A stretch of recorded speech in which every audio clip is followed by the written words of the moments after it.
something you can do, something that you can do for yourself. Yeah. Now they're coming back in the last sentence, say, thus disability is a complex phenomenon reflecting an interaction between features of a person's body and features of the society in which or he she lives. So, and it brings it a little bit broader now. So WHO old definition, they say it's not just the body, is a little bit more. It's the features of the society. They don't really describe what features of society they mean. They do it later with the ICF, which you have all read a little bit in the preparation of this. But also in this definition, you see a little bit of problems. Talking about problems, for example, they talk about impairment is a problem in a body. Yeah, you wouldn't say it today, a problem. You would say probably a challenge, a limitation. So to say something is a problem is a problematic thing itself. And then, of course, they point to the wider society, but they do not really define what they mean actually with features of society. And then there is a big point, which also WHO was under quite some criticism when they issued that. The first sentence is a physical impairment is a disability. If you have talked about probably the last weeks, what is disability, what is impairment, you're talking about different things. Yeah, an impairment can become a disability, but it's problematic to unite it in one sentence. So all I want to do is just to tell you here that another definition, quite a widely used, a more comprehensive one, but it's not really without its problem itself.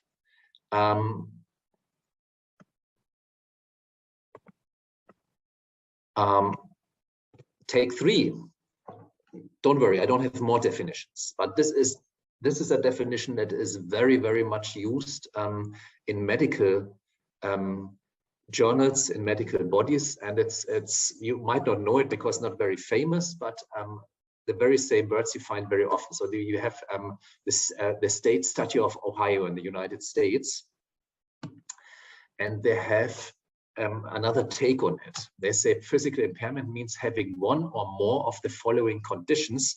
So they're restricted to conditions that cause the impairment. Yeah, they do not describe the impairment itself, what kind of limitations you have, but basically say these are the causes. The following conditions that limit one or more of an individual's major life activities. Again, what do they mean with one or more of an individual life's activities? Yeah? It's factored. It's that needs to be defined itself, including self-care, receptive and expressive language, learning, mobility, and self-directions. All of which, or part of which, could be, coming again to Rosa, could be ADL or activity of daily life, or aren't. So they basically become very concrete here. They say a substantial impairment. So basically they say a physical impairment is a substantial impairment of vision, speech, or hearing, or congenital orthopedic impairment. Now, they name basically the causation factors of it, you know, what causes the physical impairment. And they broaden it to say that can be speech, hearing, vision, and not only an orthopedic impairment. I'm not going into detail here. There are quite some other definitions around. Facet is we have definitions, but we do not have a blueprint, universally accepted definition of physical impairment. It just doesn't exist, because as I tried to show you the last minutes, all of these definitions that you find have a little bit of a caveat, or have a little bit of a inherent logical problem in it, or some problem of definition in itself. Is there any definition of these 3 that we have seen so far that you would actually prefer? Or is there any other definition that you've heard of?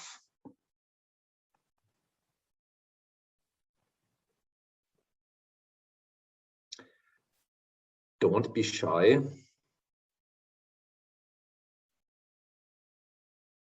Or do you think that it needs to be defined actually properly?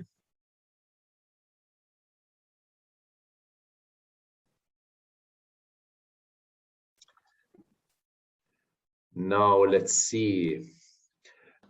Joerg, we have Sarah who says in the chat, so physical impairment includes sensorial impairments, but not intellectual disability. So includes sensor. Okay, so physical impairments include sensorial impairments, but not intellectual disability. That's a good question. The definitions that we have heard right now didn't include it. It might have been in the definition take 2, where the societal influence on physical impairment was involved, but it was not basically more defined in that definition itself. Tigist, please. Yes, thank you. Actually, I cannot reflect on the previous 2 definitions because I joined late, but in reading the definition 3, what I was expecting is physical impairment is limited to like the orthopedic impairment. So how can we include vision, speech, and hearing impairments under physical impairment? That's a question. Thank you. Okay. All right. No, it's vitally. If you would ask people on the street, people would probably say physical impairment is an orthopedic impairment. That's the general knowledge of it. But it is included, of course, vision is a physical impairment. And, you know, vision is something physical, is a body function. Yeah. Hearing is also a body function. This is why it is included there. Yeah. Let's just get over it, because we will end up in the ICF, which I think is not a precise definition, but it frames it a little bit better and shows us a little bit the interconnections between different type of function structures, activities, participation, and as well as the personal and environmental factors. Let me just go ahead if I can. Just a moment. And this is something you will find very often in textbooks. The causes of physical disabilities or physical impairment are varied. They usually fall under 2 categories: hereditary or congenital. So basically, one you have from birth or one you have acquired. Yeah. Something like birth can be cerebral palsy. Something acquired could be a brain injury, or could be, for example, a stroke or something different, or having a massive accident with involving some orthopedic lesions, and so on and so on. So this is something where people quite agree on. And I want to go over to lead you to the broader definition. As you have seen in the second take on the definition, there are physical conditions that actually lead to physical impairment. Yeah. And I took this out of a textbook, and you see here again the twist that I have. Important physical conditions that lead to physical impairment.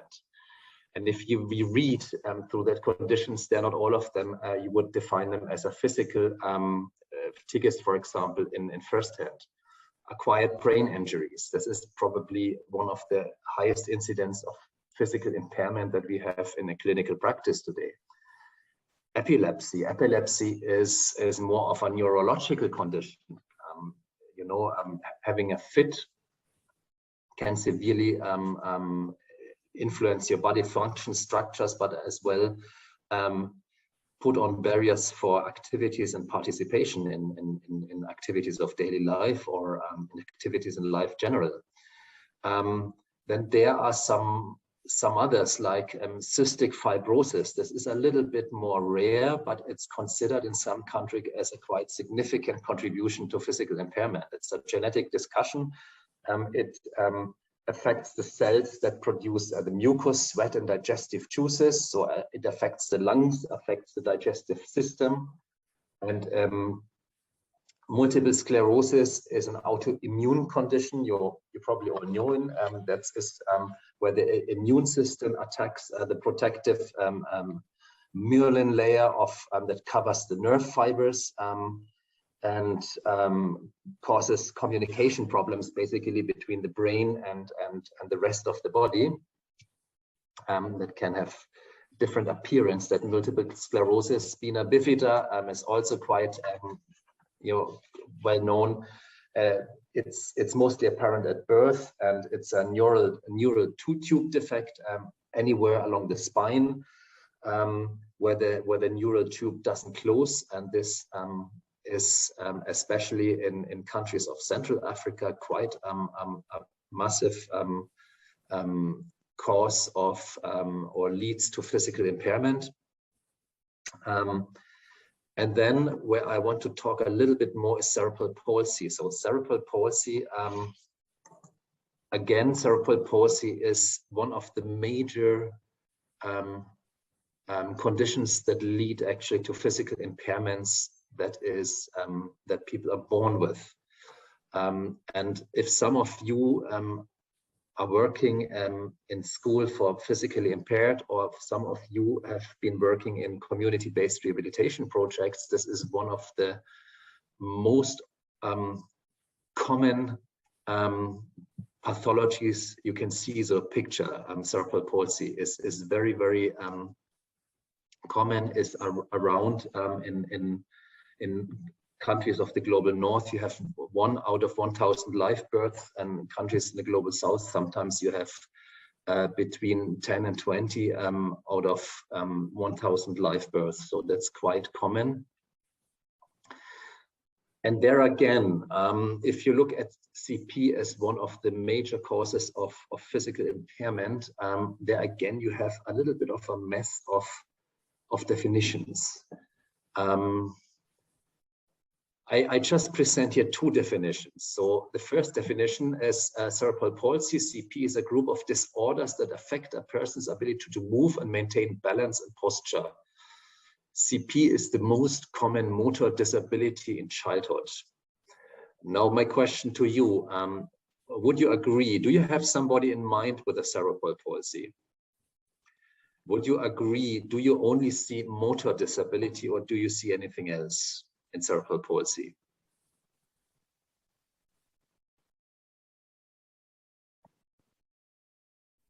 So I stop sharing now that I can see you.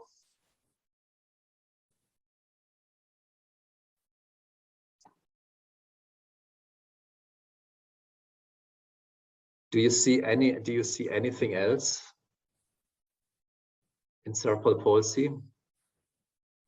Is that purely motor? Yes, you please.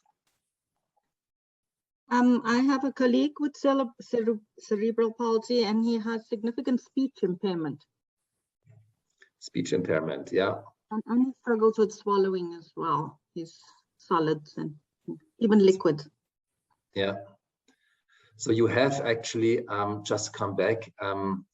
Cerebral palsy is quite a massive cluster of conditions under one umbrella, and it's classified very often as a physical impairment or physical disability, but it is not actually, because there's always something else coming on top of it.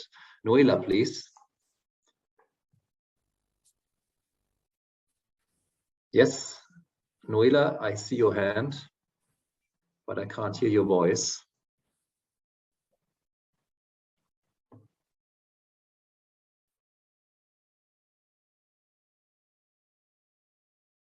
I saw obviously gotten the wrong button. I'm coming back to share the green now, to share the screen now. So the 2 definitions that we have is cerebral palsy is a group of disorders that affect movement, muscle tone, or posture. is basically not reflecting the reality, because as you figured out also in the chat, I've seen that you very often have intellectual disability interwoven into that. You have language, speaking, communication issues interwoven with it. So that is basically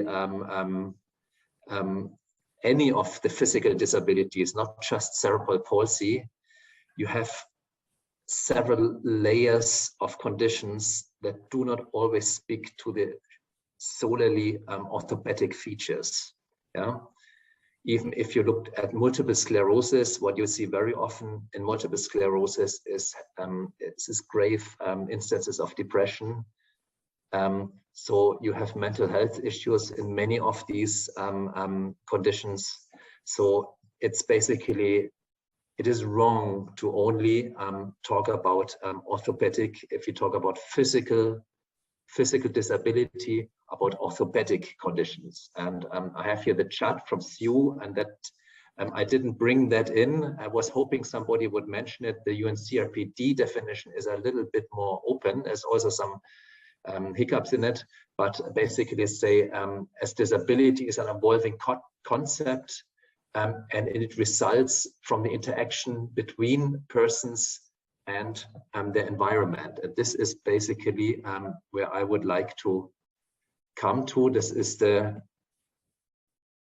ICF. I don't know why my let me check it out. Why my presentation mode? I still have to go into present. Can you see now the ICF here? Yes. Yes, yeah. Yes.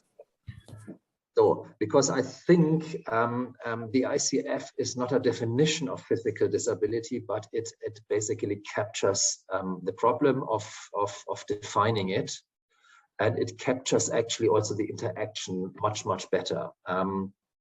I don't want to go too deep in this. The International Classification of Function, Disability and Health, known as ICF, it's basically a classification of health and health-related domains. As the functioning and disability of an individual occurs in a context always, wherever you are in the world, the ICF includes also a list of environmental factors and personal factors. Yeah. What you mean with the environmental factors or with the body functions is basically the physiological functions on the left. You see that the body structures is the anatomical parts of the body.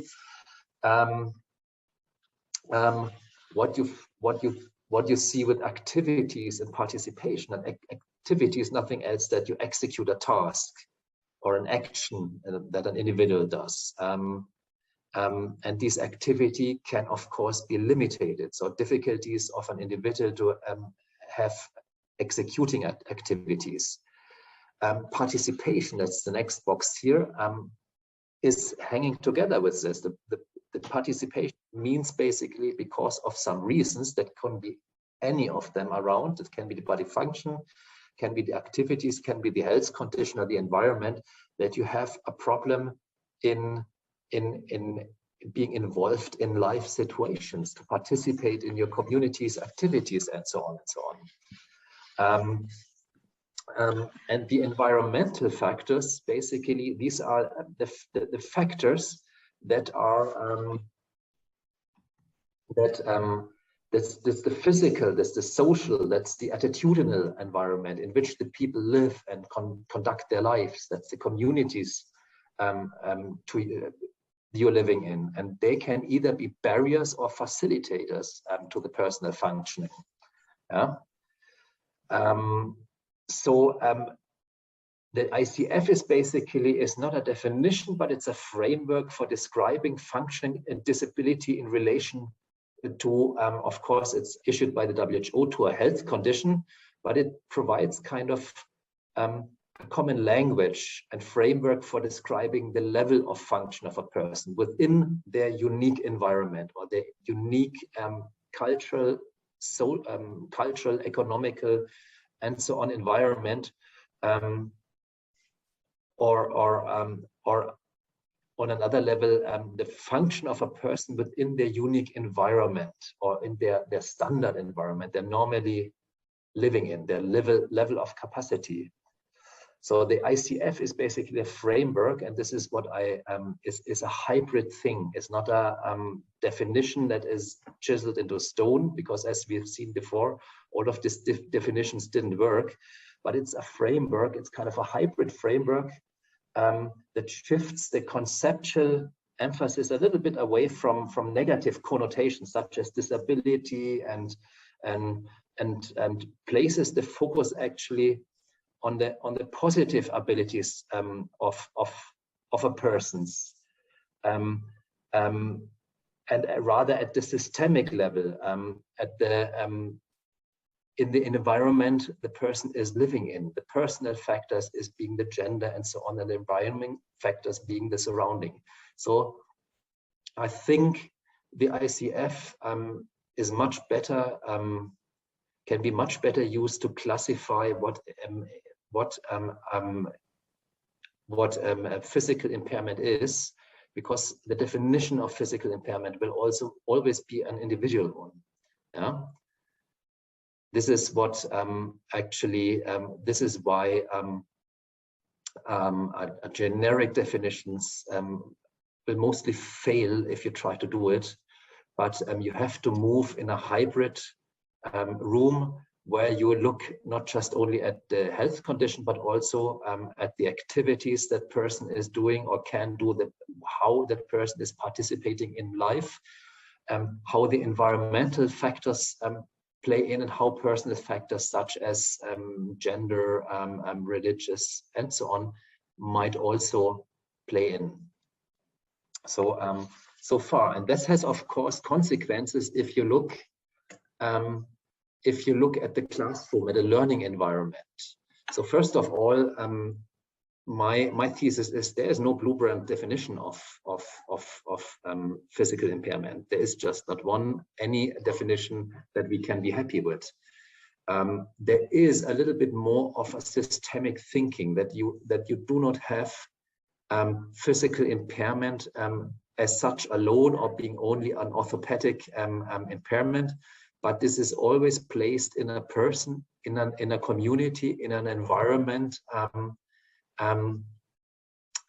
And it is almost never limited to physical aspects only. If you look at any kind of physical impairment, like cerebral palsy that is defined as physical, you will have other issues there too. Same with multiple sclerosis. The same, even if you have a stroke, if one of your granddads or whatever had a stroke in the past, you saw that you have also mental health issues coming up after quite a while with that person. Might not be.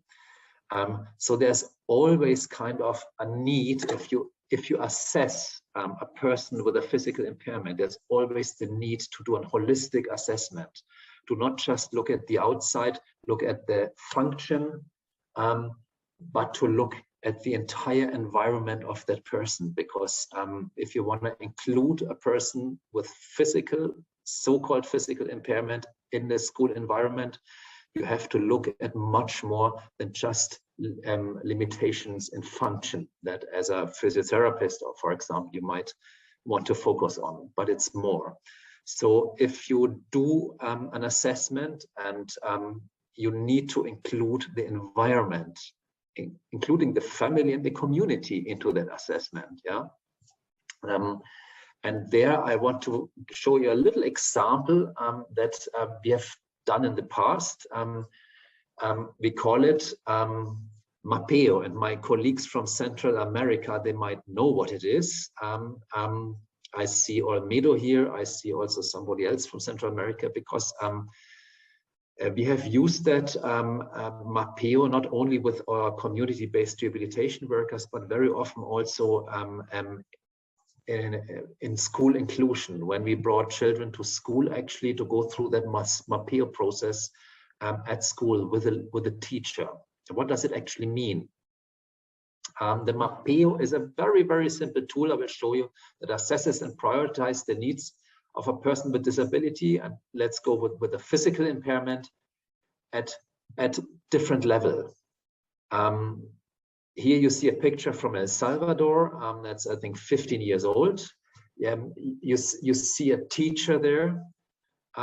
You see a rehab worker. You see the parents sitting here, and some neighbors. Sometimes we had the priest in. Sometimes we had somebody from the Parent-Teacher Association in that meetings.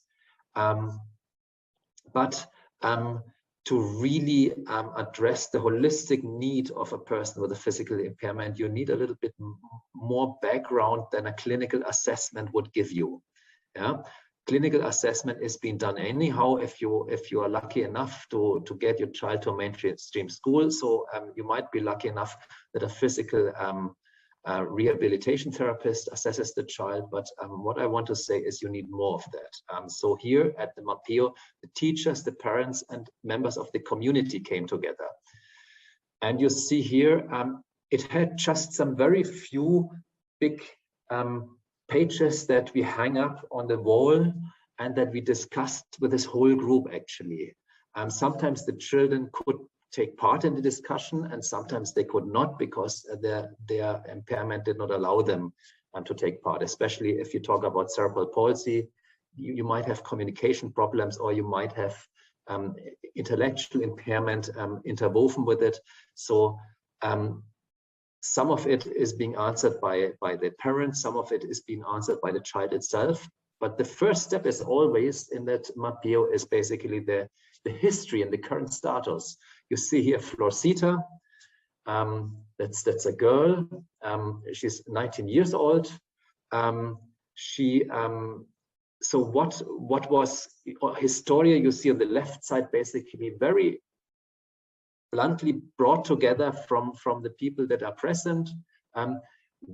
Why is she actually here? So the mother had, for example, some problem in the pregnancy. She was carried just for 5 months. She was born prematurely, and so on. You see a very simple history on the left page that everybody understands. It's on the wall. Everybody can contribute. Maybe some neighbors know more, and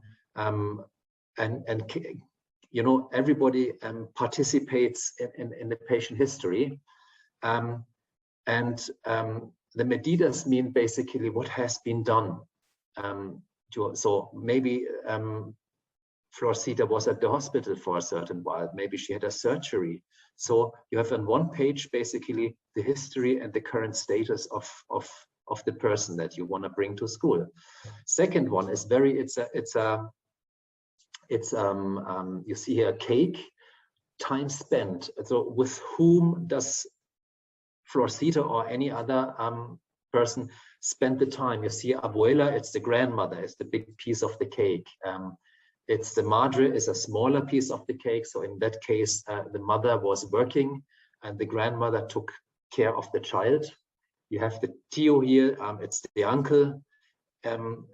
So you see with one U, the entire group sees actually who is the prime person to deal with the child actually, who is the main referral person for the child that is going to visit school. And you see here, it's the grandmother and to a lesser extent, other women.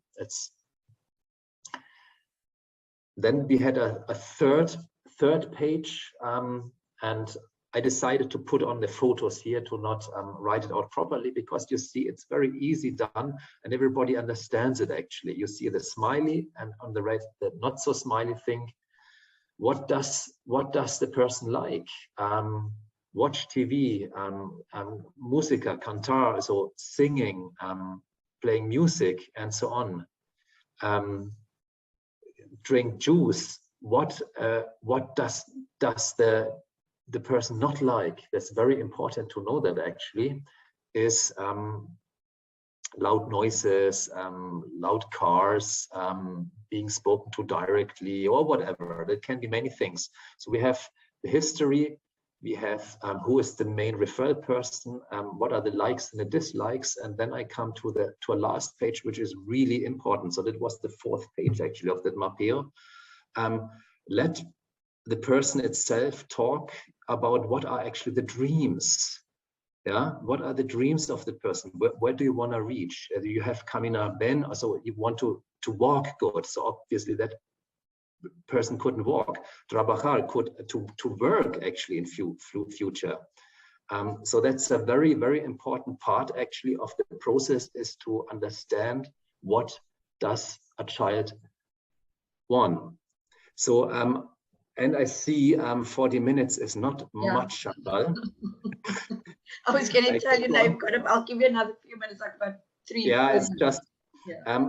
Just coming again, wrapping up a little bit. So we started with saying there is no blueprint definition of physical impairment. There are other concepts, maybe hybrid concepts like the LCF, that capture it much, much better. At the same time, the ICF is a framework actually for describing functioning, the interplay between functioning environmental factors, personal factors, participation. So it's much more physical impairment than just the pure physical functioning. And this is something that I wanted to tell you in the next by presenting you this little mp4 tool, which was very helpful and which was considered very helpful where we did it actually. And you can't do it everywhere, I must say, because there's some data protection issues in some countries, obviously.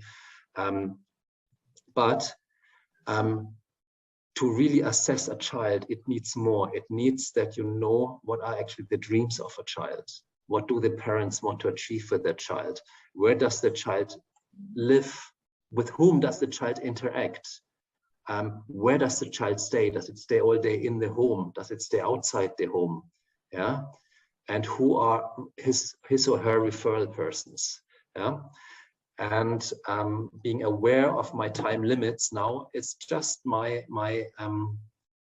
encouraging you, if you talk about a physical impairment and learners, think far beyond.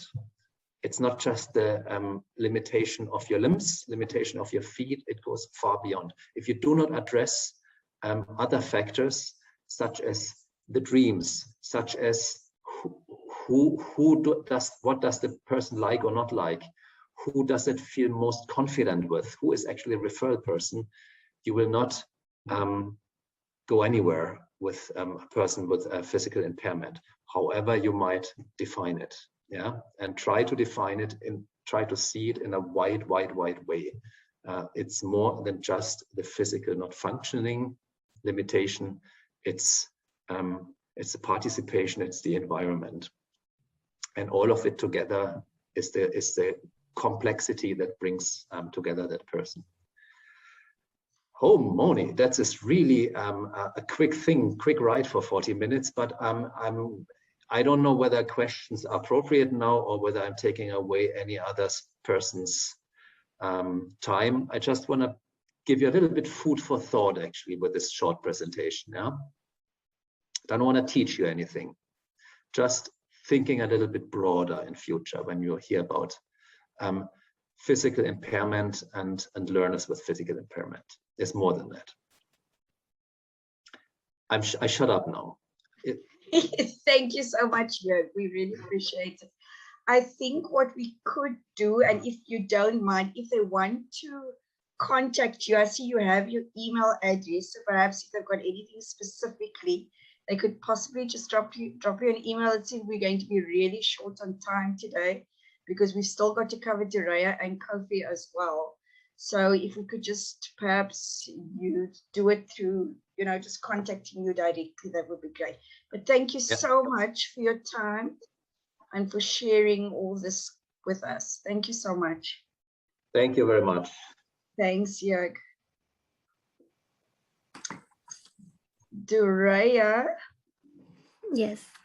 Hi, everyone. Hi there. Hi, thank you so much for having me. Chantal, you agreed to share my presentation for me? Yes, yeah, I'm going to just quickly... Issues with doing the presentation online and it just doesn't pop up, so rather trust Chantal with it. It's fine. I'll assist with that. I just want to say a little bit about Dureyah. She's currently a master's student and she's a disabled co-researcher in an international MasterCard Foundation study. And she's also completed, so many of you are so close to doing this, but completed a postgraduate diploma in disability studies. So thank you for being with us today, Dureyah, and I am going to promptly just share your PowerPoint. Okay, thank you.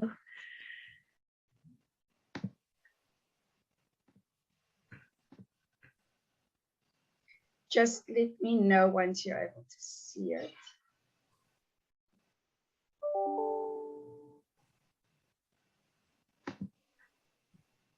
There we go. That's it. Thanks. Mine is taking a while as well. No problem. There we go. Should be going into it. There we go. There we go. Full screen. Yeah.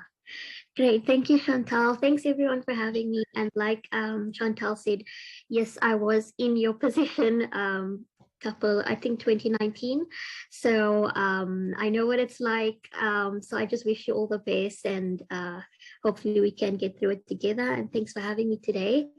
So I am just explaining from my point of view, being a disabled student all my life, from school experiences to university experiences, and also having the perspective now actually learning the education side behind disability as well, not just it being a personal experience being disabled myself. So my presentation is just basically about students with mobility impairments, because that's what I have. I'll explain a bit more later. But the angle of mobility impairments and barriers to learning experienced by learners with physical impairments, and also having a spotlight on creative accommodations and holistic social inclusion as well. So Chantal can go next, please. Thank you. Okay, so like I said, a little bit about me. I am disabled. I have been born with a genetic condition, so I've had it all my life. It wasn't from a injury or anything. So my condition is a very long word that you see on the screen, but basically it just means that I have a skeletal disorder that results in dwarfing. So I'm quite tiny, although I'm 27, but it also results in some mobility impairments. So I use crutches and wheelchair to get around places.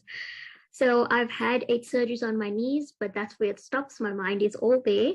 I've just had some surgery on my knees just to lengthen and straighten my knees, because I've had mobility issues in the beginning. Yeah. So we can go next, please. So with my educational journey, it's different to a lot of disabled people, and I'm so thankful in a way that I've had my educational journey that I've had, because I attended a mainstream school, even though I was physically disabled, even though I could have benefited from a lot of accommodations that I wasn't given. But being in a mainstream school, I learned so much about adapting to one's environment. So not only that, but it was a private school. So when it's a private school and an Islamic school at that, it's, it doesn't really conform to the mainstream accommodations and inclusivity, where I was practically the only disabled person then and probably now still that the school has ever experienced. So that was very unique. It was like being an alien in this little world that nobody, knew of another person like me. And so did I. I felt I was just normal. I never knew anybody else who was disabled. So I've done my schooling there, and then I went to UCT, which was, as you can imagine, a culture shock, because I realized that there are other people who are disabled and there can actually be a space where you can be accommodated for. And accommodations that came from that were, where I was granted an electric wheelchair on my first day while enrolling my orientation. I met with the disability unit, and I was so shocked that there's actually such a unit such as that. Like, there's a team who are dedicated to making the environment inclusive and dedicated to including you and accommodating for your needs, which was the complete polar opposite to my experience all my life. Thanks, Sue. Yeah, it's a complete different experience to schooling, because in school, I was making my own way. But in university, it made me feel that actually, I'm not the problem. When you learn about the medical model and the social model in school and all my life, you think about the medical model, you are the problem, you have to change, you have to adapt. But then in UCT, even with my bachelor's, not even learning disability studies before that journey of my life, you actually find that the society has a part in making it inclusive for all. And you actually have a right, in a sense, that was so taboo to think about in the beginning, because you are essentially taught that you are the problem in the beginning. So it was quite refreshing coming to UCT, being involved in the disability unit, being involved with other disabled peers, and then also coming to disability studies, which was a whole other world, which I really appreciated as well. So yes, like Chantal said, I am a master's student in disability studies. I am researching the experiences and also the factors that include disabled students at UCT. And it's actually a sub-study of a MasterCard Foundation research study that I'm a part of with Professor Teresa Lorenzo. I'm sure you know of her. I'm sure you know of Sumaya Gabriels and everyone else. So yeah, so we are the team, the South African team for that international study, which is exploring the experiences of disabled students in Africa. So we work with Ethiopia, Ghana, and Canada as well. Well, they're heading the study, so we're the 3 African sites. So it's really interesting, and that in itself opened up my eyes to a whole other world, hearing the experiences of other students, how they struggled in mainstream school, and also learning about those who went to special needs school. Okay, Chantal, we can go to the next one, please. So the barriers to learning, like I said, because I grew up in a mainstream school all my life, I was the only disabled student. It was extremely challenging because I had these needs. I walked on crutches because I didn't want to use my wheelchair. I was stubborn to be normal as well and to get around quicker and to not be the burden, because when I started having my surgeries at about grade 1, 2, and 3, then the school told my parents that I should be enrolled in ERAS or other special needs school rather.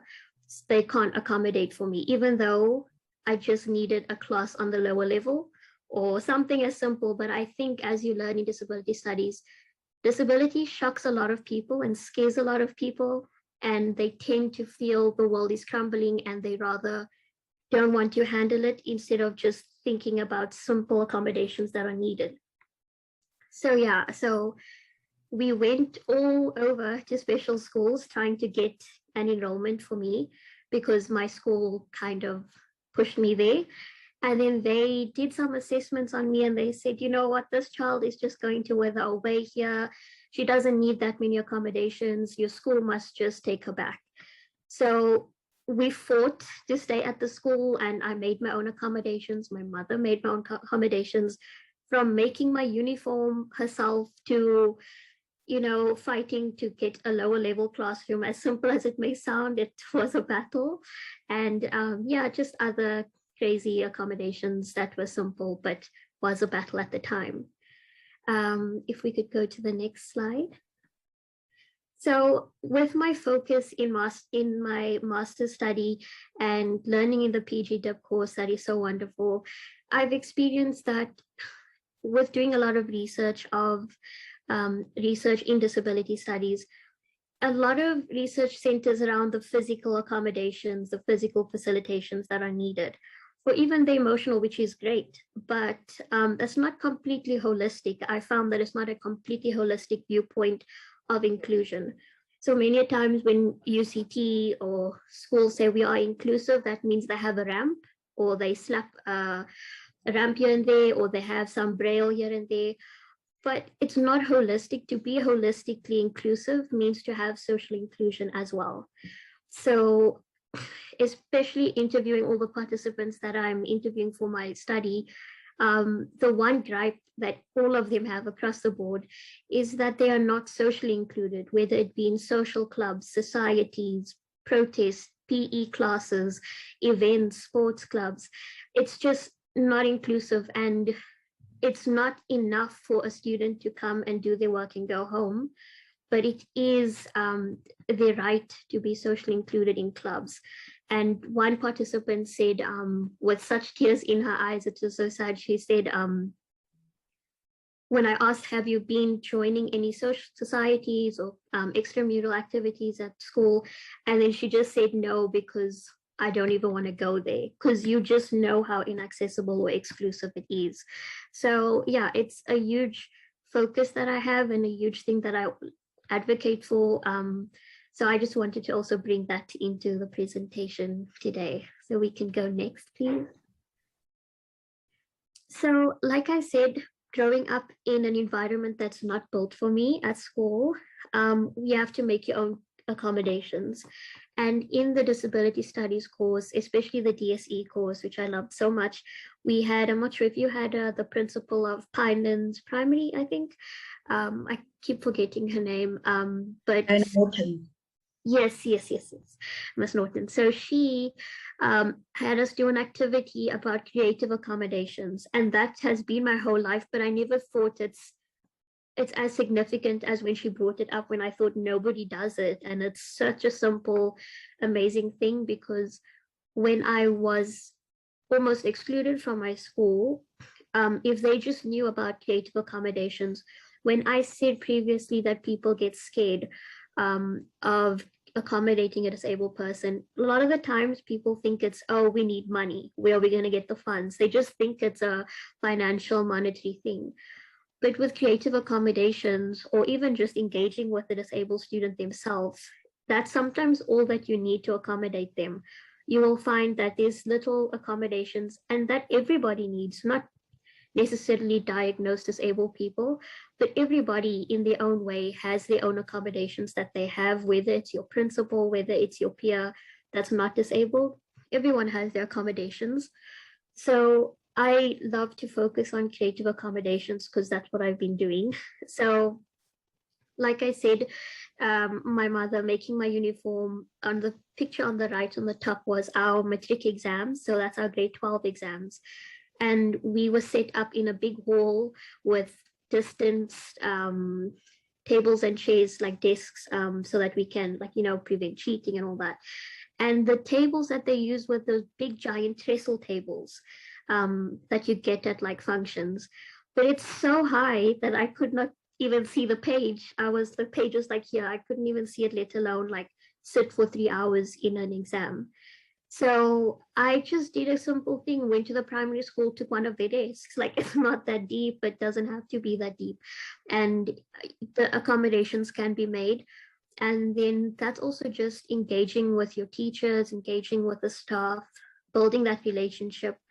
We also speak about personal facilitation in disability discourse, where yes, you have facilitation from support of others, but there's also personal facilitation that you do, whether it's conscious or unconscious, knowing or unknowingly. So even just building relationships with your staff, with your teachers, with your professors, that's a personal facilitation, because with that relationship that you're building with them, it leads to better communication, it leads to awareness as well. So if I build a relationship with my teachers, then they become aware of me and my differences and my needs and my accommodations, and that inspires them to assist more and to want to do more and want to help.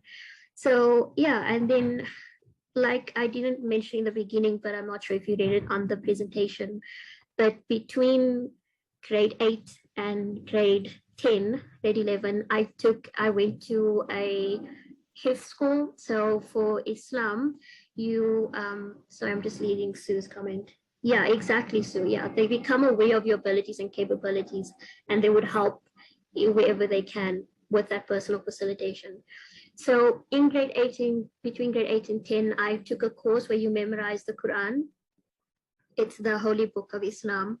So that you sit in a mosque and you sit all day, almost every day, like school, you go to school, but you sit in a mosque on the floor. And you have a little table in front of you, as you can see at the bottom right picture. And everyone's sitting on these little desks on the floor, but I can't really sit on the floor. So I just had a desk made and I just used that. But it's stuff like that that could prevent a lot of people from taking on different courses or activities. But when you make something as simple as a simple accommodation, asking for a desk and breaking that ritual almost, and it's not that it's a bad thing at all, but just opening the eyes to the fact that anybody can actually join in this, and it doesn't have to be that difficult that you may think it is. And then, yeah, I've also, another personal facilitation is where I won a KFM, the radio station competition, and they gave money towards the school. So the school said they will use that money to make better accessibility for all. Because even though I may be graduating soon, or it won't just benefit me, but then you make your school more inclusive for anybody in the future who would like to come as well, which was very important as well. Because even though I was the first disabled person, you shouldn't want to be the last. You should, you know, try to make it better for the future students. So yeah, I did have a tough time, but challenging time adapting to the environment, because it was like 5 buildings span across kilometers of ground. And we had to go through those all day, every day. But it's the things you have to do to accommodate yourself and to be in that space. And luckily for me, I was able to, but we need to create an environment where you don't have to break your back to be included. So the place needs to change and be accessible, which it then did very much so, which I'm proud of. Chantal, we could go to the next. Yeah, so like I said, creative accommodations are important, because accommodations does not have to be expensive or make you feel scared, or, you know, scare you or make you feel ignorant to how inclusive your space can be. It just takes simple accommodations, yeah, to make your place inclusive and include a whole other person and a generation. So we could just go next, please. Thank you. Another arrow, another tap, please. Yeah, okay, thanks. So case study, this is just a simple thing I've just made up just to see the differences between different physical impairments and different students' experiences, and how creative accommodations can be made to include them. Not necessarily monetary or not necessarily infrastructural, but just creative accommodations. So with case study 1, the student is physically impaired, she has dwarfism. She finds the desk very uncomfortable because it's not really tailored to her. You know, like I said, I couldn't see above my desk. My teacher complained to the principal because when you write at your desk, your arm must be at a 90-degree angle. And mine was basically up here. I was like face on the page and all. So, so with this case study, yeah, the desks were very uncomfortable, and she could hardly see in the front of the classroom because, you know, her view was being blocked by those sitting in front, and could not access her locker. And examples of inaccessibility in the classroom was where she couldn't see the microscope because the microscope's on the desk and you have to be taller than the microscope to look down in. So I would just like to ask you to just throw me like 1 or 2, I know it's late in the afternoon, so I won't pester you too much, but maybe just 1 or 2 creative accommodations that we can make for Dee to include her in the classroom with all her various barriers that she experiences.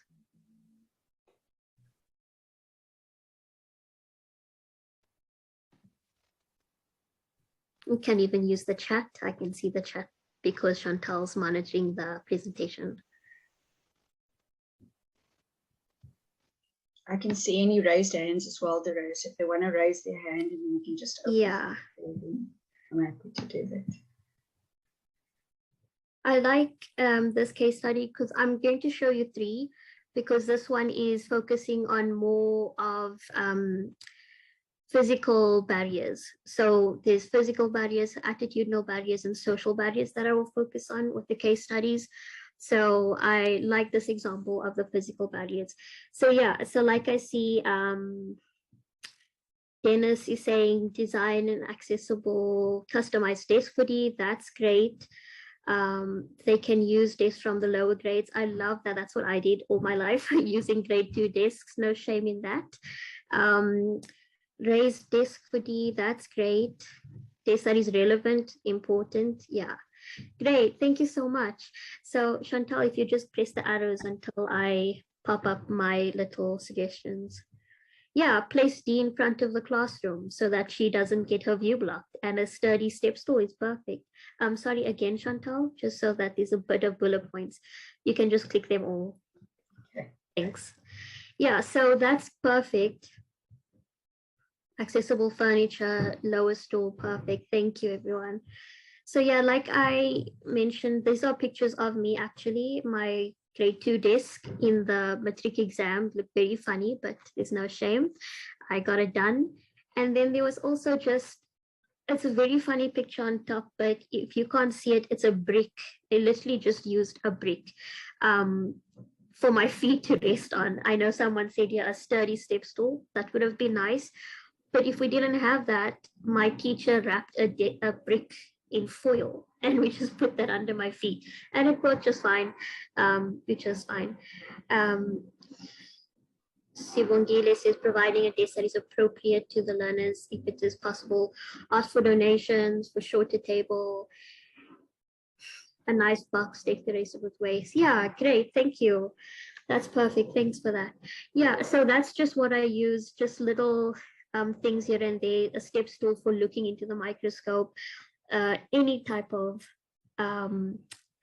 footstool, any type of desk that I could find, just to make it a little bit easier. Thanks, Chantal. We could go to the next one.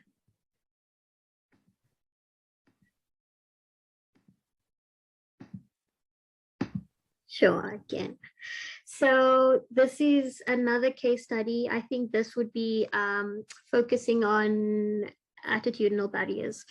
So if Zia has a condition where his limbs lock in place and his mobility is affected, he has a big and bulky electric wheelchair, which you all know is a bit bigger than the manual ones. It's very bulky and chunky. And so he uses that to get around. He is often reprimanded for scuffing the hallways, damaging the door frames, and because he can't fit in too well into the hallways and to the doors. And he cannot fit in his desk properly. The classroom is very uncomfortable to get into. His classmates and school staff get very annoyed with him because he's also taking up a lot of space and damaging property. So this is quite an attitudinal barrier because it's such an exclusive treatment towards someone who is disabled, something that they can't prevent, and they are getting around in it.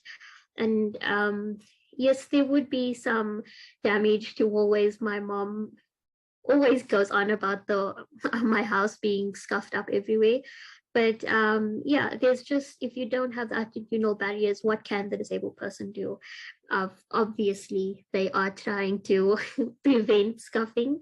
No one does it intentionally, but that's what happens when you use a wheelchair, especially with an inaccessible environment.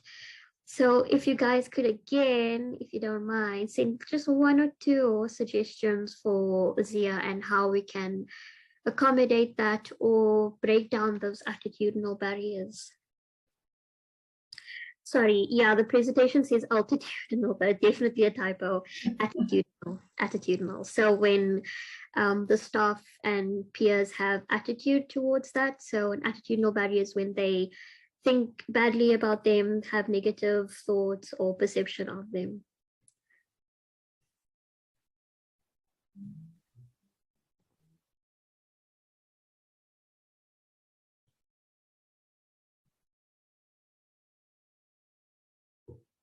So I would say it's definitely comes down to awareness for me. It's when, yeah, so like Abigail says, people should change their attitude and get educated. Exactly. It's about education and awareness. Yeah, door kick plates, teachers rotate from class to class. Zia allocated an accessible room, that's perfect. Adaptation of the school infrastructure, that's great. Yeah. So something as simple as just educational training, sensitivity training, awareness raising. Chantal, you can just click onto all my bullet points I've dropped down, please. Thanks.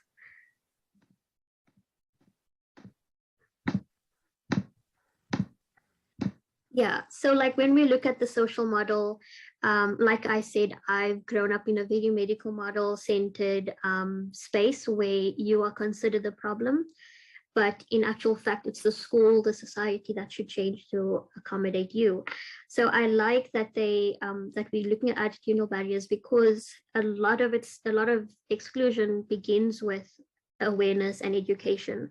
I just think a lot of people are just unfortunately ignorant, and they just need some education around that. I don't think a lot of it's intentional. I think it's just a lot of unknown. So yeah, I'm looking at your comments. Thanks, guys. Need educated teachers, definitely.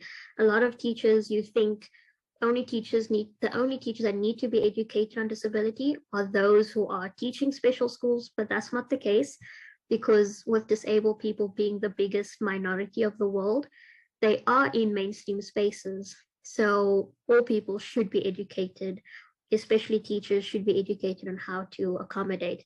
And if the teachers are educated, then the students automatically become aware and educated and willing to assist, and etc. all of that. So it all does begin, like Kofi always says about educated teachers, very important. Yeah, okay, shall we go to the next one, the last one? So case study 3 of Shah will look at more social barriers that's experienced by disabled students. So she has a condition that weakens her legs. She thus uses crutches to get around and a wheelchair for long distances. She has never been on an excursion, as buses are always too inaccessible and the teachers refuse to take her. Again, just being scared of how to accommodate someone with a disability. So it's easier to say no than to ask how. So this person, she has never partaken in PE classes. The teacher does not know how to integrate her abilities into the set exercises in life orientation and PE. So she's always sidelined and just told to watch the class. This is also my experience. Unfortunately, not being integrated in PE, not being integrated in sports, not being integrated in excursions. I think my first excursion was when I was in grade 5 or 6, where my teacher's husband refused that I would be excluded. I think he has a disabled daughter as well. So it just shows when people are exposed and aware, they do want to help and they become more willing. So he then took it upon himself to ask the principal to take me to the aquarium in grade 5. So again, if I could ask you guys just 1 or 2 suggestions for how we can combat some social exclusion for Shah.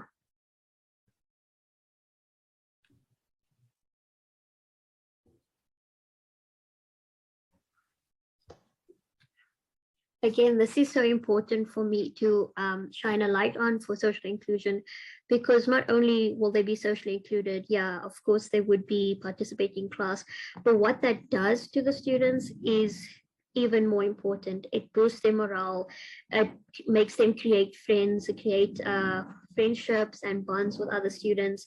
They socially grow, they, what do they call it? Not the other intelligence, when emotional intelligence grow, the morale grows. Yeah, it's just so important for mental health, especially. We all know what exclusion does to anybody, let alone someone who is born isolated in a sense. So that's why I love this study. For me, for this student, I would just say to just make it known that once you want to engage with a student or their parents or both, you can come up with some simple accommodations. For me, it was easier for the teachers to say, no, we're not going to take her on because like it's too difficult for us. But if I just said, I just need a wheelchair and I can push myself, just get the wheelchair in the bus, I can do it myself. That's all I needed. but they thinking they must carry me on their back and they must feed me and they, like spoon, it just goes crazy. So I would say, Chantal, you can just drop all my little suggestions. Yeah, so like the chat says, use disability inclusive transport, very important. Easily obtainable as well. It sounds challenging for a lot of people. Maybe exactly include parents. So they asked for my parents to come with. Not that my mom wanted to be included to make me feel like, oh, I'm the child with my mommy in class and on the excursions. But that could definitely be done if you require additional care that teachers cannot give. So that's definitely doable. Try different activities, exactly. So what you learn in disability studies is that you don't make a separate task for the disabled person to do, because that's very patronizing, that's very exclusionary in itself. Who wants to sit and you're just being given a ball when everybody's running laps or whatever, and it just seems patronizing. So try to come up with inclusive PE lessons for all to do. So there's so many great resources online, and also a suggestion is just use online resources, use Google, use YouTube. There's so many great instructions for inclusive physical education training and excursion tips as well. So great. Thank you so much, everyone, for your suggestions. I'm seeing them all. Exactly. Attitude is a big challenge, because if people could adopt positive frame of mind, exactly, they could ask better questions like how, instead of just say no.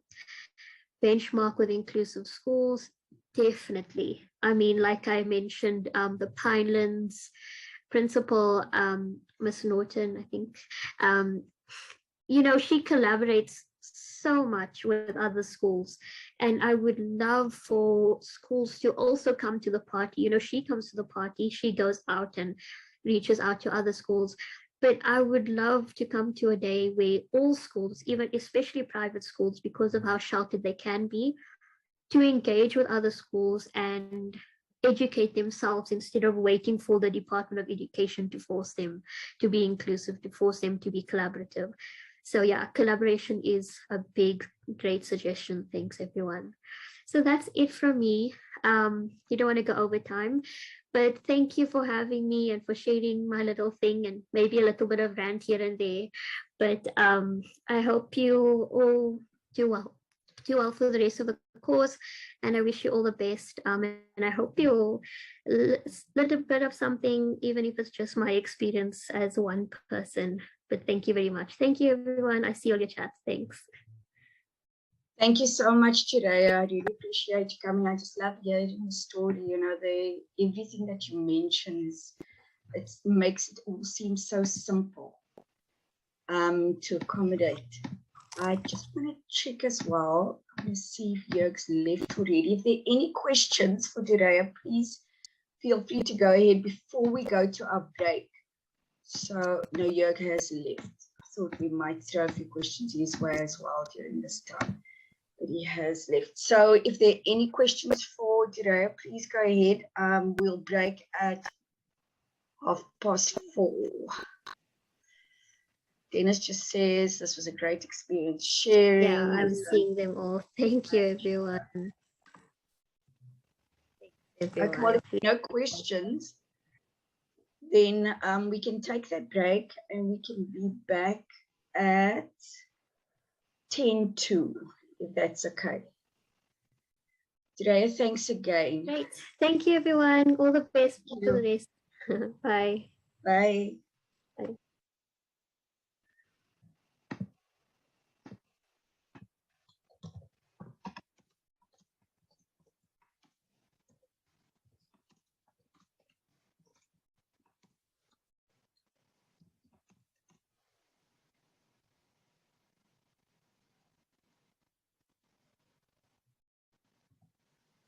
Kofi. Kofi is going to be covering a few more aspects on physical impairment. So, Kofi, are you ready?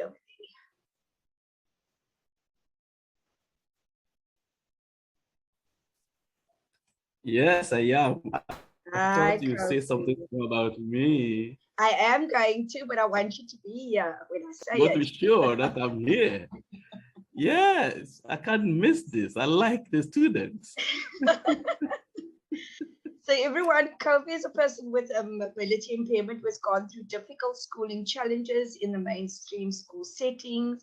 He holds a PhD from UCT and is currently a lecturer in the Division of Disability Studies at UCT. So thank you for being with us today, Kofi, and thank you for everything that you're going to be sharing with us. So please go ahead. Thank you. Thank you. Great. I think I can share my screen and then put it in a slide show. So just a moment. Okay, I can see it. You can see it now. Yeah. Is it in the slides show? Yes. Perfect. Thanks, Kofi. Good.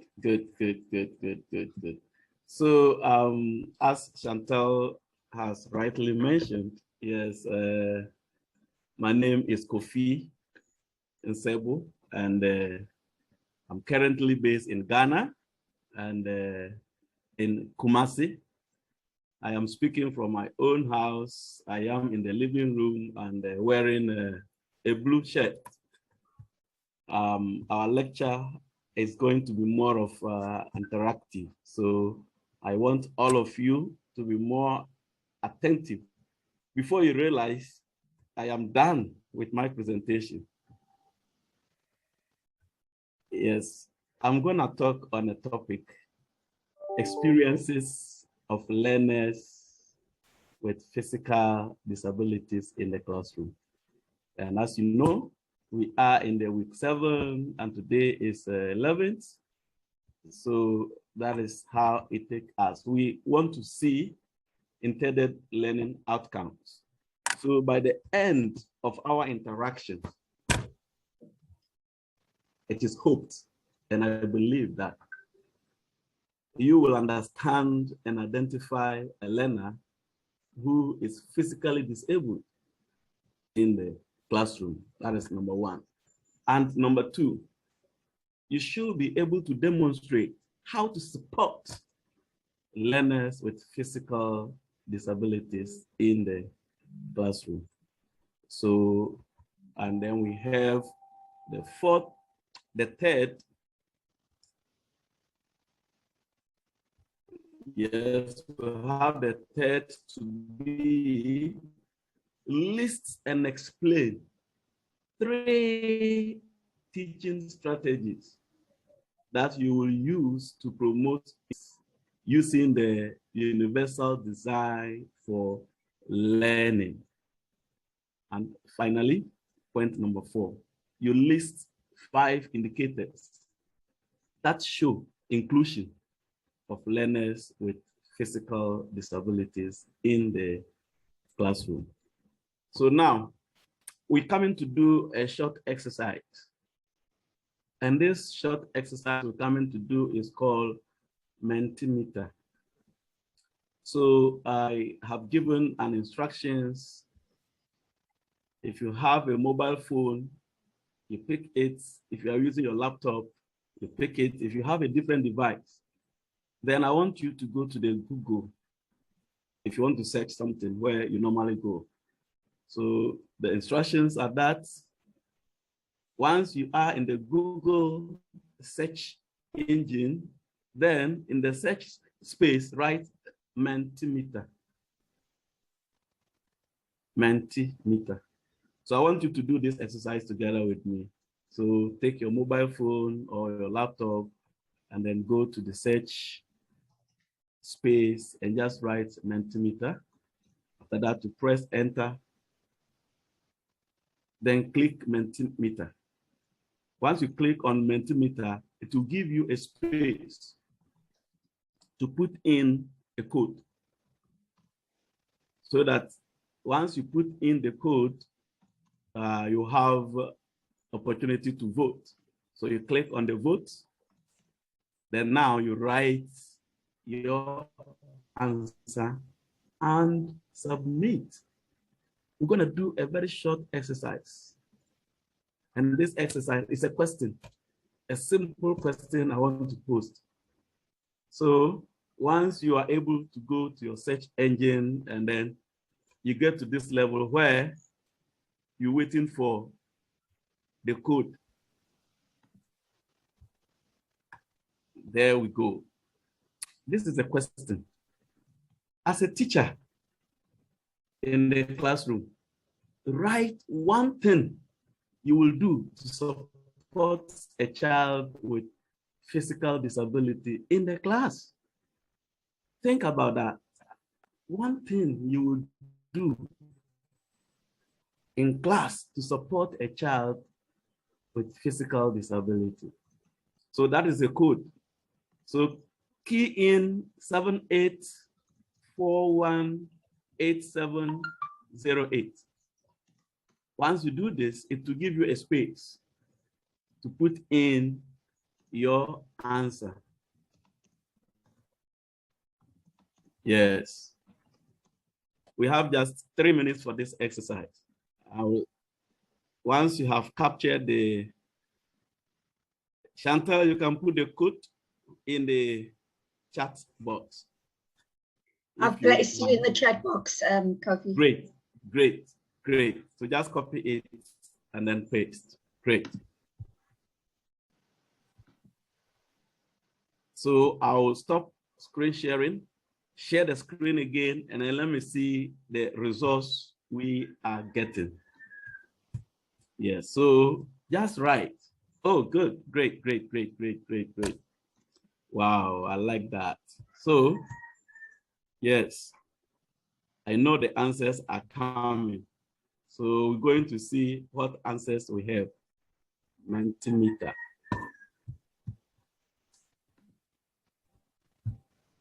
I need to stop the. Just a moment. The 3 minutes is counting. The 3 minutes is counting.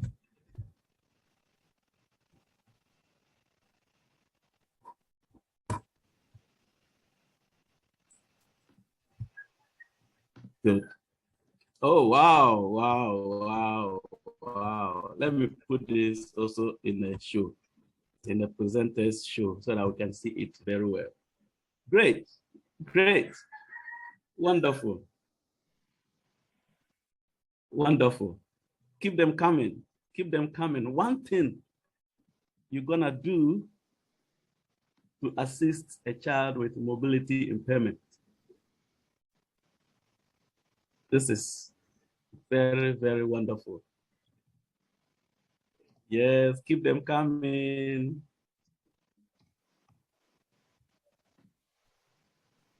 The answers are coming. We have just a minute more. So far, I have 1, 2, 3, 4, 5, 6, 7. More are coming.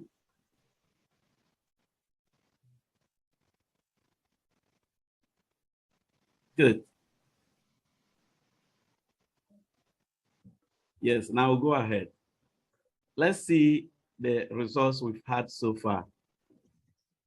One person said, one student said, make sure there's enough space to move around the classroom without tripping over things on the floor. That's wonderful. Let me clap for this person. Wow. Another person said, get educated about the various types of disability. Make the learner feel included in all classrooms, school activities. That is also perfect. I'm clapping for you. Then another person said, classroom layout to be very flexible, to be flexible. That's wonderful. I'll clap for everybody, you know. Don't worry, I'll clap for you too. Let yours also come so that I will read and clap for you. Make sure seating arrangements are accommodative of the learner, the layout must make it easier for them to mobilize around class. These are the 2-in-1. Wonderful, 2-in-1. Then another student said, firstly, remove structural barriers, such as desk or such desk, use adjustable ramps, installation, encourage learners to always pick up any material that is on the floor, clean as we go, U-shaped formation of adjustable. Wow, you see, my students are so wonderful. Look at how they are coming. Let me move them. Let me move this up and then bring this. Another one is hiding here. Let me bring it. Then another one said, having a one-on-one discussion with the child to identify his or her needs and support as per the need. Wonderful. Create peer awareness. What should I do to accommodate a child with? So I have so far 12 of such responses. That's very, very, very, very, very wonderful. If we want to move ahead, we can move and move and move and have more and more and more of the responses. More responses are coming, more responses are coming. And that is very, very wonderful. So now we go back to our slide and then we continue from where we had stopped. So I'll quickly put it on the slideshow and then we go ahead. So great, there we are. So this is what we've just done. And I have some few recommendations here and you have touched all these. Remember, this short exercise we have done has a link to what Dureyah has presented, the first case, case number 1. These are exactly what you need to do as a teacher. So I have projected this arrangement of classroom tables, chairs, pathways to the classroom and within the classroom. Classroom management, arrangement of teaching and learning materials, communication in the classroom, good relationship with learners and their parents, very, very important. The relationship between the learner or you, the teacher, and the parent is very, very, very, very important. Now let's move ahead and see. So you have demonstrated how you can help children with physical impairments or physical disabilities. Who are they? Who are these children? When we say a child with physical disabilities, who is this child? So here, learners with physical disabilities may have problems. You know, our first lecturer, where is it? Joerg, yes, has given us much insight. Yes, so this also has a link to the first lecture that we had. Learners with physical disabilities may have problems related to movement, posture, example, sitting, standing, walking, grasping or manipulating object, perception or reflex, movement, and all these and others. So when you see a child struggling, once you look at the child and you see all these features, then you identify that no, this learner has a challenge and I need to assist in this capacity. How then do we assist? We will need assistive devices.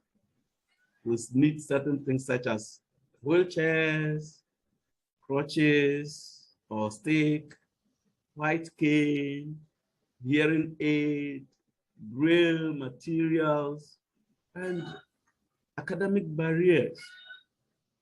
Things that you will do to do away with this academic barrier. Don't worry about the fouls here. They are just around me. So they are all parts of the show. Thank you. Now, let's see a definition. A standard. We actually don't have a stereotype or a definition that is widely accepted. But there is this organization called Eurocall Group 2009. And then we also have Disabled World 2015. This is how they describe a person with a physical disability. A physical disability is a physical condition that affects a person's mobility, physical capacity, stamina, or dexterity. This can include brain or spinal cord injuries, multiple sclerosis, cerebral palsy, respiratory disorders, epilepsy, hearing and visual impairments, and more and more and more. So this is a simple definition. These two groups of organizations that is worldwide recognized. That is what they have for us. Now, let's see teaching strategies. Now that you have identified a child who is physically disabled, how are you going to assist? What teaching strategies are you going to employ so that you will assist such a child? Now, this teaching, Sibongil, thank you for helping me. Can you mute? Thank you. It's on mute now. Great. So, as a teacher, and you have identified children with physical disabilities in your classroom, what are the teaching strategies that you are going to use to promote inclusion using the UDL? If you're a smart student, once you are asked to use UDL as a means or a medium to strategize or have pedagogical skills that will help your learners, then you need to quickly remember the 3 principles of UDL. Right from the beginning of this course, you were bombarded with this word, UDL, Universal Design for Learning, the Universal Design for Learning, Universal This.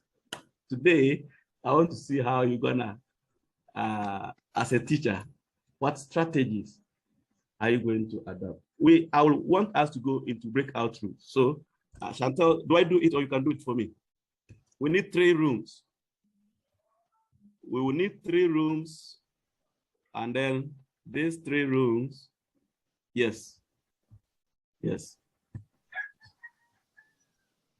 Chantal, do I do it or you do it for us?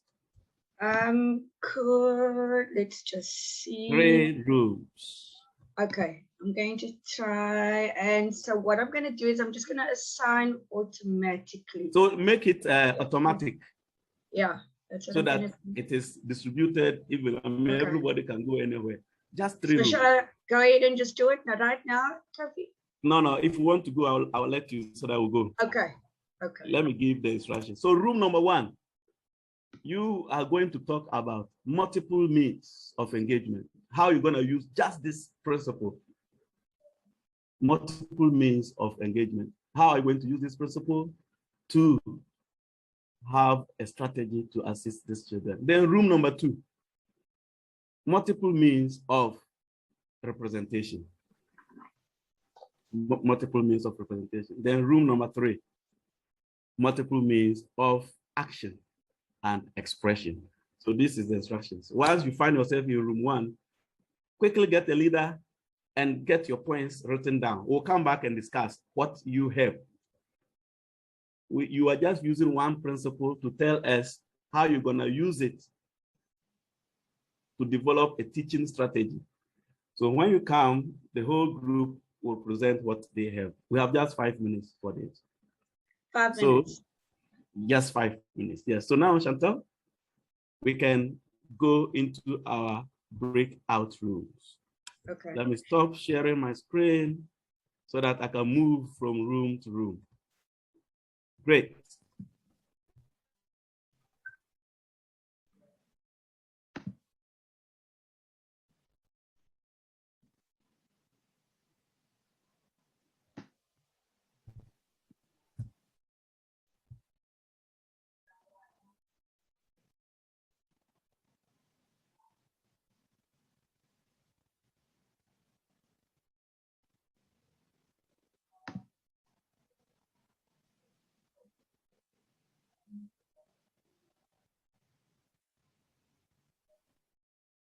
I can still see some people in the room. Go to your breakout rooms. Just click on the link and then join. Click on the link and go to your room. Otherwise, I'll create a room for you here. Yes, they are going. If you have a challenge, you let us know. Yes. Are they going, Kofi? Chanta? Are they going? Yes, yes, they are going. They are left with just few people.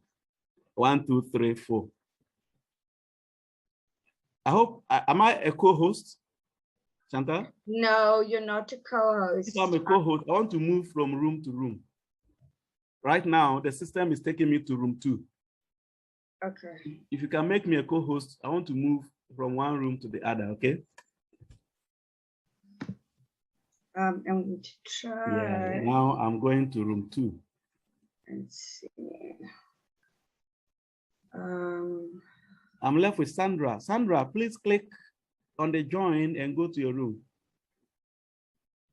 And then Pasoni, click on the link and go to your room.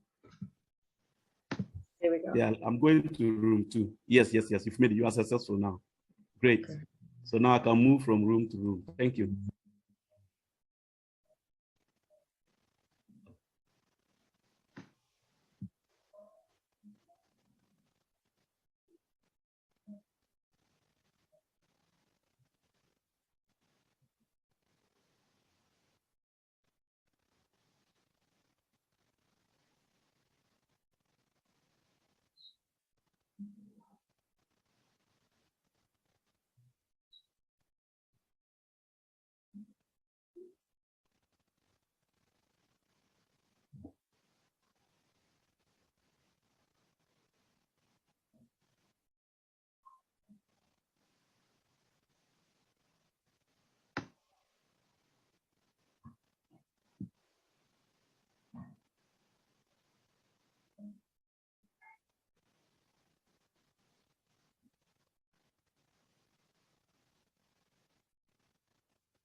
Amma, hey, sorry, Chantal?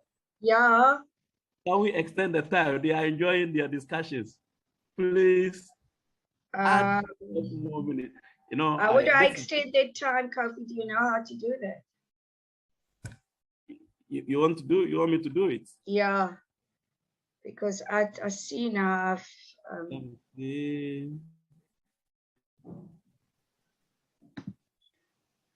Breakout rules, pension. I think I lost my home. Can you have more 5 minutes? This didn't work for us. Sorry. Don't worry. When they come, we can still send them back. Okay. Can you do that, Kofi? Yes, yes, I can do that. Okay. Thank you. Yeah.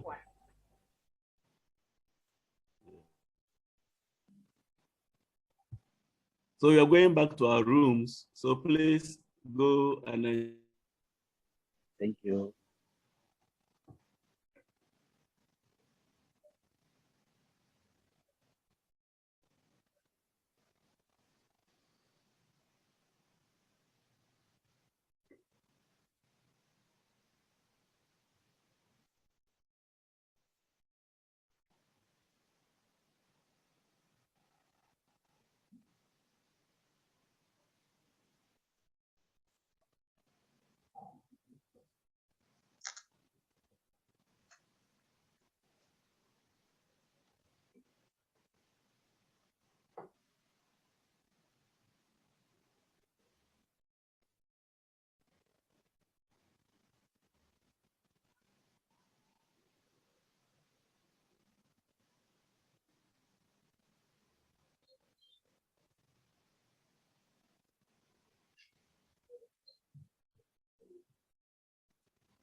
You're on mute, Kofi. Sorry, there was very interesting discussions over there. So I'm gonna stop them so that they will all come to the main room. Then Okay. they'll tell us. I can close all the rooms if you like. Okay. Close it for me. Close all the rooms. So it will give them 1 more minute. Yeah. Sure.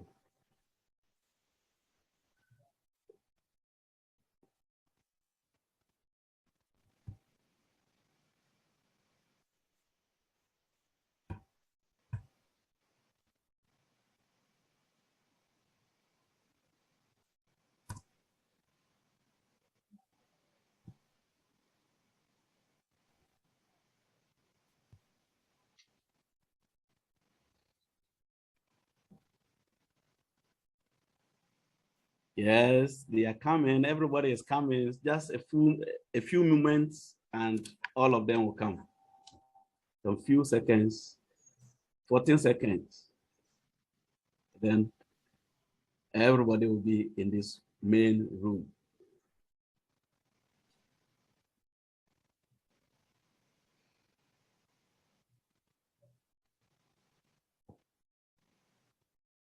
Great.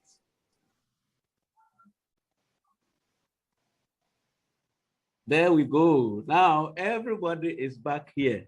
Welcome back.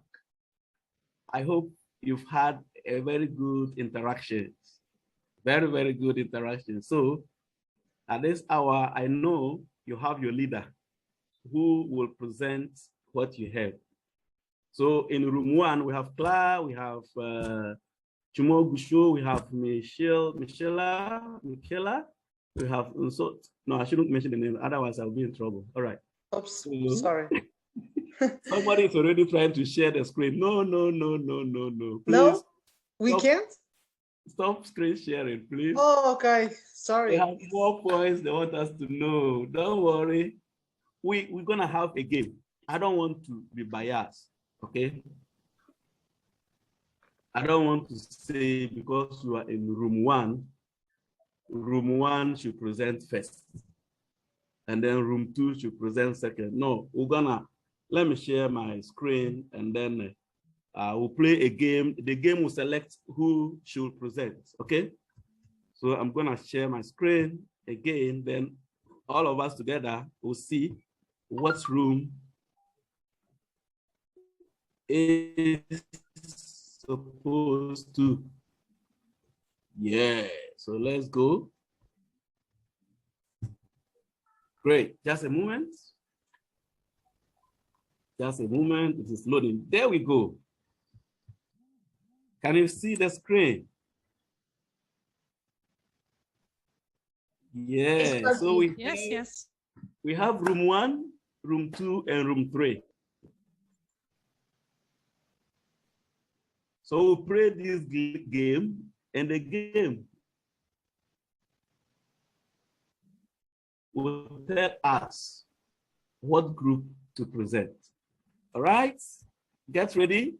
Pop, we are going.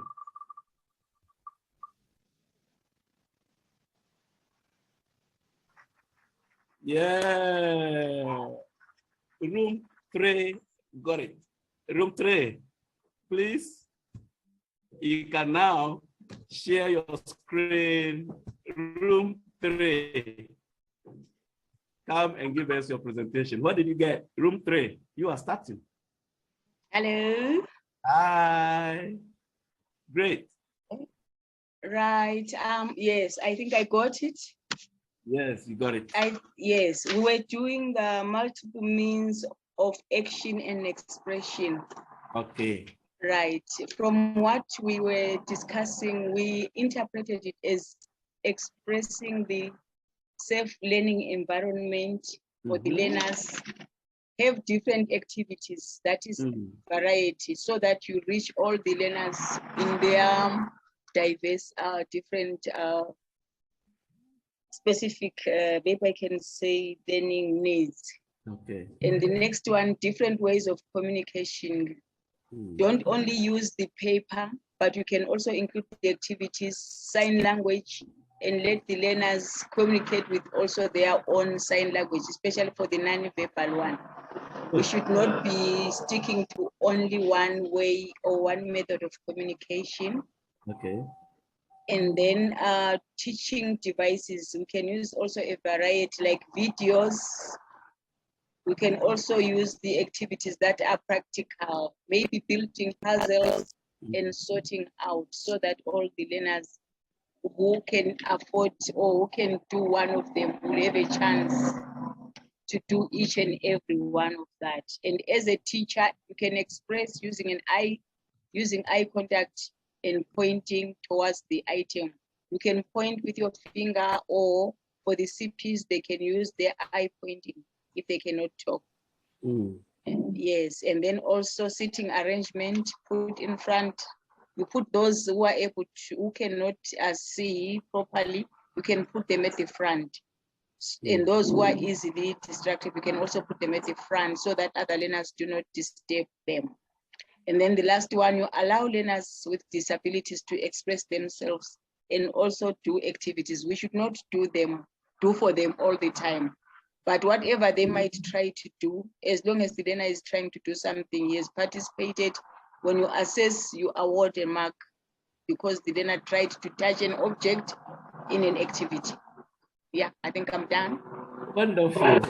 Oh, great, great, great, great. Well done to room number 3. Well done to room number 3. Now, we are going to see the next presenter. You have 1 minute to present, please. So when it is your turn, do us a favor, just tell us what you have, and that will be very, very good. Don't worry about what you see. I just want to go to our game. Yes, there we are. So 1 room is gone. We have just 2 rooms remaining. So let's see who will go. And definitely the remaining room will be the next to present. Let's go.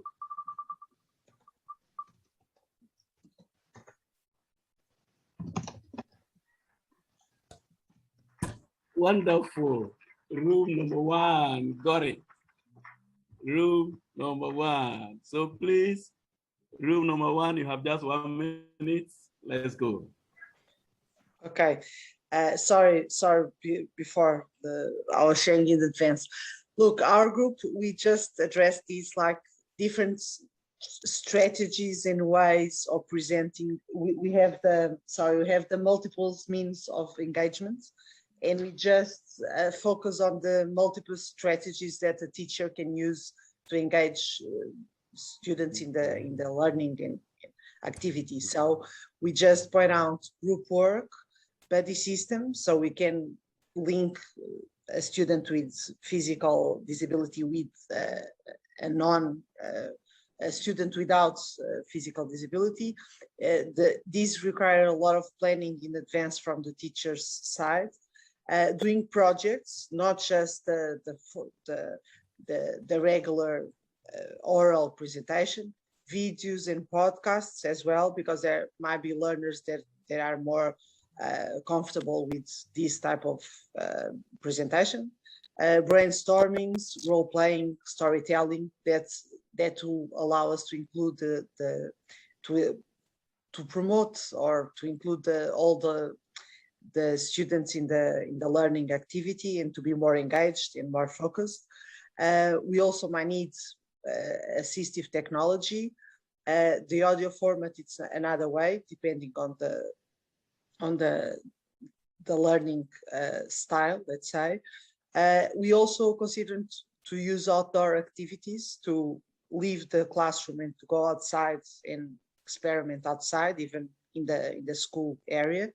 And also arts, it's another way of communicating a content, like draw, music, theater, crafts. So it was our ideas for this. Thank you. I don't know if anyone wants to add something. Please do.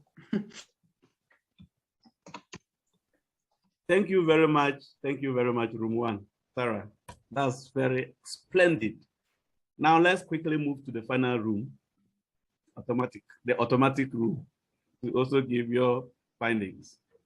Okay, I don't have a screen to share, so I'm just going to talk. But we said that it's important to cater for visual, auditory, and kinesthetic learning styles. So we'd have verbal explanations, oral presentations and pictures, have activity-based learning and role-playing, and have tactile materials that are accessible to all children, and experiential learning, such as outings and field trips, and having printed text and posters. Thank you.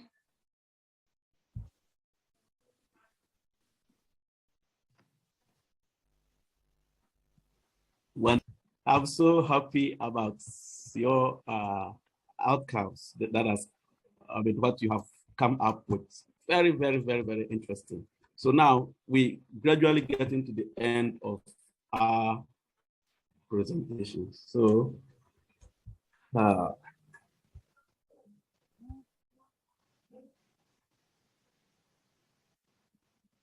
now the discussions we're supposed to do are all you have given. So multiple means of engagement, how we engage and sustain the interest, and the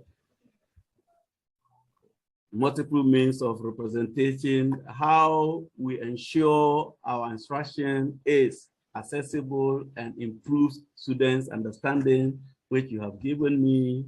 And then finally, multiple means of action and expression, how we support students to show their learning in multiple ways. I'm so glad that you have got it well.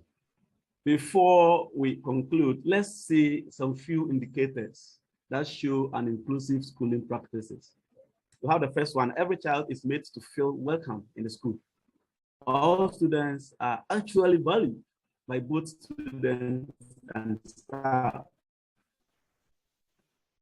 There are high expectations for all students.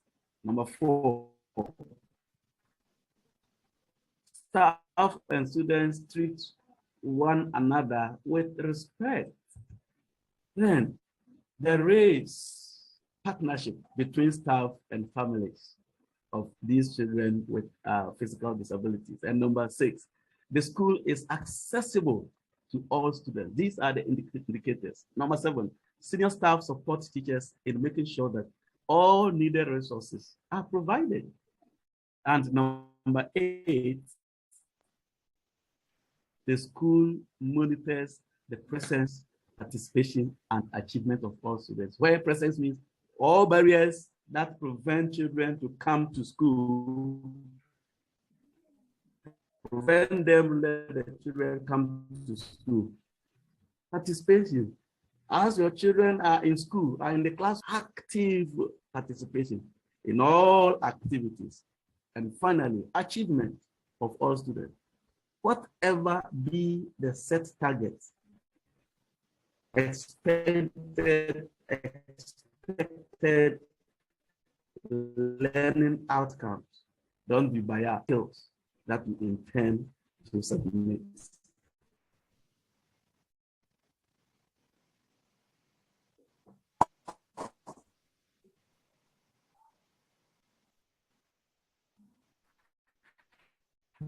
Before we finally go, I say, think about the task below. This one. Kofi, you're breaking up a bit. About it. Just think about it as we are parting. List and explain 3 teaching strategies that you will use to promote inclusion of learners with physical disabilities using the universal. Think about the task below. List and explain 3 teaching strategies that you will use to promote inclusion of learners with physical disabilities using the universal design for learning. And finally, thank you for your participation. Thank you, Chantal. Thank you very much, Kofi. Thank you everyone for your full participation and engaging with all the activities. Back to you, Chantal. Thank you, so everyone. much, Kofi. Thank you, everyone. I think we'll call it a night. Just keep in mind that next week on Monday, we have the wrap-up session, and you need to engage with the Padlet, and we'll be discussing the course evaluation. All the best of luck to everyone submitting assignments that are engaging with the group presentations, etc. So thank you. Have a good evening, and thanks again, Kofi. Bye, everyone. Pleasure, Chantal. Bye-bye. Bye. Thanks, Chantal. Bye. Bye. Thank Bye, you. everyone. Bye. Bye. Bye, everyone. Bye. Bye. Bye. Bye.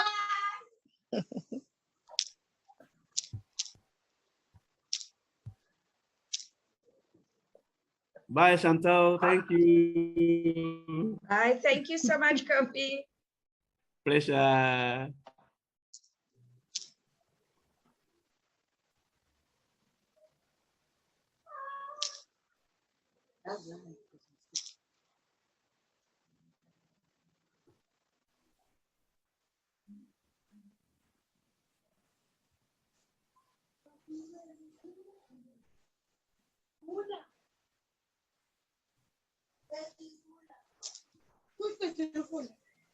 Yes, it's